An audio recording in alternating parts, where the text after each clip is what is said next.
Welcome to Linguist Rising. So if you're working your way through the Alif Baa textbook, you know Unit 9 is a pretty big deal. This is the part where some of those really fundamental concepts of Arabic start to, click into place.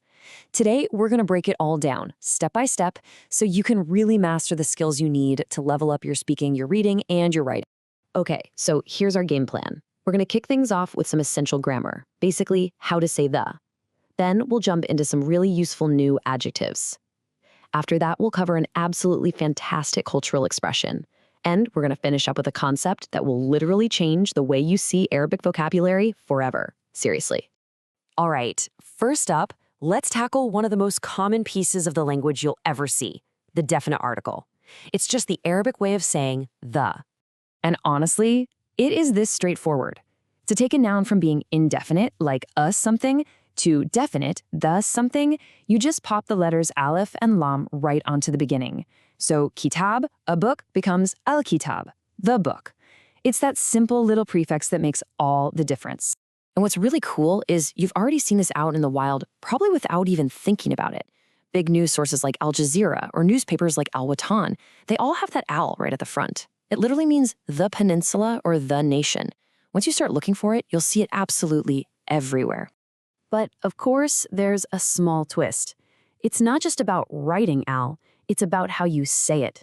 The pronunciation can actually change based on the words around it, and getting this down is so key to sounding more natural when you speak.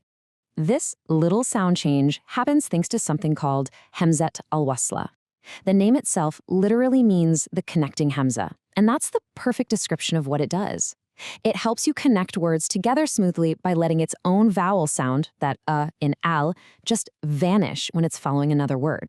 So let's look at an example. When a sentence starts with al, like in the phrase al-bayt jadid, which means the house is new, you can clearly hear that sound. Al-bayt, right? Simple enough. But now, look what happens when a word comes before it. In the phrase akhi fil bayt, my brother is in the house, listen really close. We don't say fi al-bayt. It sounds kind of clunky. Instead, we say fil bayt. See? That sound completely disappears and the L just links right onto the word fi. That's hamzat al-wasl in action. Okay, with that little piece of grammar under our belts, let's get to the fun stuff, building our vocabulary. Unit 9 gives us some really fantastic, super common words for describing people. Now, what's so great here is the pattern. Just look at those adjectives. To make them feminine, you pretty much just add the letter ta marbuta right on the end. So qasir for a short man becomes qasira for a short woman. Jamil becomes jamila. Once you spot that pattern, you've basically just doubled your adjective vocabulary in an instant. Okay, let's shift gears from grammar and vocab for a minute and talk about a really important cultural idea from this unit.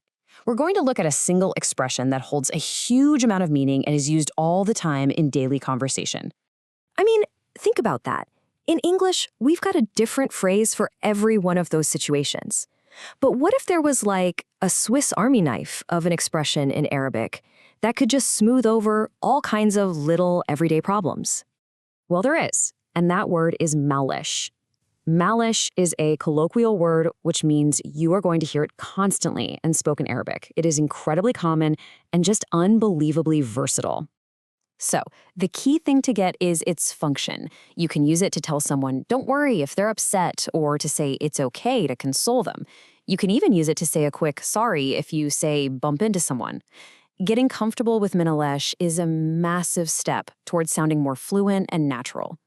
All right, for our last section, we are going to dive into a concept that is, and I'm not exaggerating, a master key to unlocking Arabic vocabulary.